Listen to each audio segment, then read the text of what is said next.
guys, I'm Sabrina. Welcome back to my channel. Today I'm joined by the lovely Sonali, and we are going to be doing a super fun video for you guys. We are going to be breaking down the biggest myths when it comes to being an influencer and what it really takes to make it. Yeah, for sure. Let's get started. Myth 1.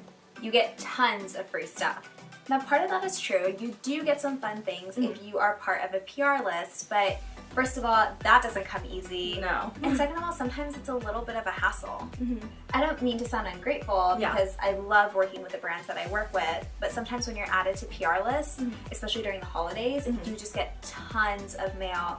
And I'm really big about recycling, so breaking down all those boxes gets really tedious, but more just trying to figure out how to fit that brand's content into your existing editorial calendar. And you know, it's so important because you want to like keep a good relationship with the brand, and you definitely want to like post about it and incorporate it into any stories that you have, but sometimes it just gets really hard. Because I'm kind of starting off into like the PR world, like the beauty PR world, so it's been kind of like hard to get people's emails, first of all. So you have to like go on a hunt to find people's PR emails, and then you have to compose a message, kind of like selling yourself. But so then if they send you stuff, you absolutely have to post about it because you asked for it. Myth 2. All influencers are vain. I wouldn't say that all of them are. I mean, definitely some people out there, you know, could be. But it kind of sucks to get that stereotype kind of put on you like that. Yeah, I mean, I would say I go to so many meetups, I go to a ton of conferences, I go to local events in Atlanta, and some of my like closest friends have come from vlogging, and they're literally the nicest people that I've ever met. Like these girls are not like super into themselves, and I understand how people are like, you take so many pictures, you must like love yourself, when like some of these girls are like even like so insecure. Like I mean, like I feel like with me, I'm like, oh, like I hate the way I look in this, and like you have to have like your best girlfriend be like, no, you look great. Like, you know, it's like about boosting each other up. It's about being positive. And you just have to remember like why you do it. And I don't blog to like take a ton of pictures of myself. Yeah, it's about like sharing your life, your life experiences, what you love. If you want to recommend like a lipstick to your followers, you want to tell them and you want to take a picture of it on your lips, you know? I feel like my like best conversations come from like me recommending whether it's like a lipstick or a podcast or a book or she just like, recommended me Gold Diggers. By Jenna Couture. It's amazing, especially for any creative entrepreneurs. So it's really just about having these like conversations that I'm having with my friends behind closed doors, bringing that out and just like building a community and having a tribe of like other amazing women and also like guys that like follow you and want to like know about your recommendations and just like develop this friendship. So that's what it's about. And it's not, I don't say it's like just for me. Like I think the majority of the people that I meet, like that's why they do what they do. Myth 3. If you build it, they will come. I wish. We've both been doing this for a really long time, and the audience that you build does not come overnight. No. Not even in a few years. No. We've been doing this for so long. For me, it's been like 4 or 5 years. And for me, it's been over 6. Yeah. So we've been doing it for a really long time, and for me, I'm really content with my following because they're very active, and I get to know them through like DMs and comments and stuff. That's so my favorite. My favorite is getting DMs. Yeah, for sure. But I am looking to grow my following over the next few years. Yeah, same. I feel like it's just a part of the journey, right? Like I am constantly learning how to create new content, like getting on YouTube after so many years, and just trying to express myself creatively and find new outlets. Right now I am on, like I actively work on my Pinterest strategy, on my Facebook strategy, on my Instagram strategy. I don't really work on Twitter, I'm not even gonna lie, I don't. But my YouTube strategy, and so I feel like the message that I have is really great, and you know, for some people it's just not their cup of tea, and that's okay. But for the people that do follow me, I want to constantly be serving them and give them great content because I appreciate them being part of my tribe. Myth 4. It is so easy. That's my favorite thing to hear though, is when people are like, I love your blog, you get so much free stuff, I should start a blog. And you're like, you should, that'd be great. But it's really hard. It's not only time consuming, but you also have to spend a lot of money just on your equipment if you want your content to be like great. I mean, I can't tell you over the years because I've like upgraded my equipment, and just like newer stuff comes out, and you have to make sure that like you're taking advantage of the new technology that comes out, and just like if you want, for example, like starting video content, I have to have video equipment when I am like a microphone.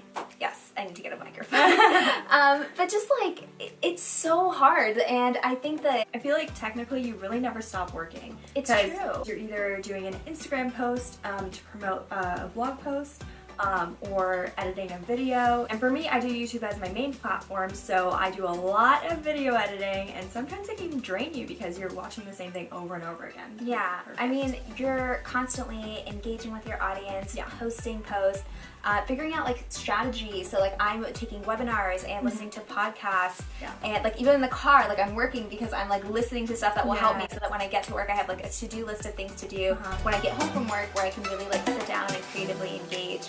And like I love what I do. Like this is like a stress relief for me, but when I'm watching TV, I'm editing photos. Or getting inspiration on Pinterest. Yeah, absolutely. Never stops. And I'm like, you know, repinning things. I'm pinning things from other people because I want to make sure that I'm engaged with my tribe, and really like supporting other bloggers. But there's a lot of work that goes into it. How many hours do you think you'd say you spend? So like a full-time job is 40 hours. I'd say I spend half of that. Like I'd say I spend at least 20 hours a week. Yeah, we both have a lot of other stuff other than blogging. Like Sabrina's not a full-time blogger. I'm not a full-time YouTuber. I have college, I have a sorority, she has work and her family. Yeah. And it just takes up a lot of time, and you just never have like a second to breathe, kind of. Yeah. But I love it because, first of all, it's like my favorite hobby. Like it's so fun because it pulls out like your creative side, and that's really fun. And I love that like it's almost like you have control of your own destiny, right? Like the more content, like the better content that I put out, I feel like I'm gonna, if I do the right stuff, I can reach the right people. I can like build my tribe, and like that's really that's empowering for me. Myth 5. Bloggers make a ton of money. Well, some bloggers do. Some bloggers do. That's true. But not all bloggers. I know when I started, I didn't really know how to do it either. And as the years went on, I kind of found like, oh, you can monetize your videos on YouTube. That's really cool. Oh, you like get money from like paid sponsorships. Stuff like that. No, I think one of the hardest parts about it all is that it is such a solo business. Like people don't really want to share. And I think that like figuring out like oh, like I can make money, like you don't know that because people aren't talking about it. Because the people who are doing it are not telling you how they did it. Which is why networking is so important. Like I feel like I learn, like I go to these blog conferences like once a year, and I learn the most in like my hotel room, and I learn the most, I mean I do in like the workshops and stuff, but I learn the most talking to other girls who are like open and honest, because like it's a very like community over competition environment, and like at least with the girls that I hang out with. And I think it's a lot of like, if you do well, we all do well. And I love having the ability to like, I have a group of girls that I will, if I get like a sponsorship opportunity, I'll text them and I'll be like, hey, it says this, they're asking for this, how much should I charge? And they will come back and be like, no, that's way too low, you need to go higher. That's like awesome. And because they believe in like the value of my content, and like if a brand is willing to pay me that much, they'll be willing to pay them that much. Obviously, I'm not here only for the money. If it were that, I would have like not done it. I mean, if you put an hourly rate to the amount of time that you put into this, like if that's your marker of success, like you're in the wrong business, because it's extremely inconsistent. Some months will be really great and you'll get tons of opportunities, and some months will be slower, and whether you make your money on affiliate sales, or if you make it on advertising or selling like sidebar space or paid sponsorships, which is the majority of how I make my money, like there will be fast times and slow times, and you just have to do it because you love it,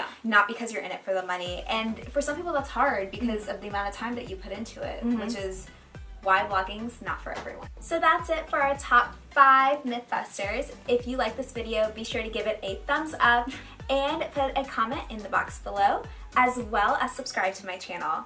Today we actually also recorded another video on Sonali's channel, and I'll be sure to link to that in the description box. It was actually a get to know us video, so if you guys want to learn a little bit more about us, then come over to my channel. And we'll be doing lots more collaborations, so if you love seeing these, be sure to reach out, and we're always open to ideas. Absolutely. See you in my next video. Bye.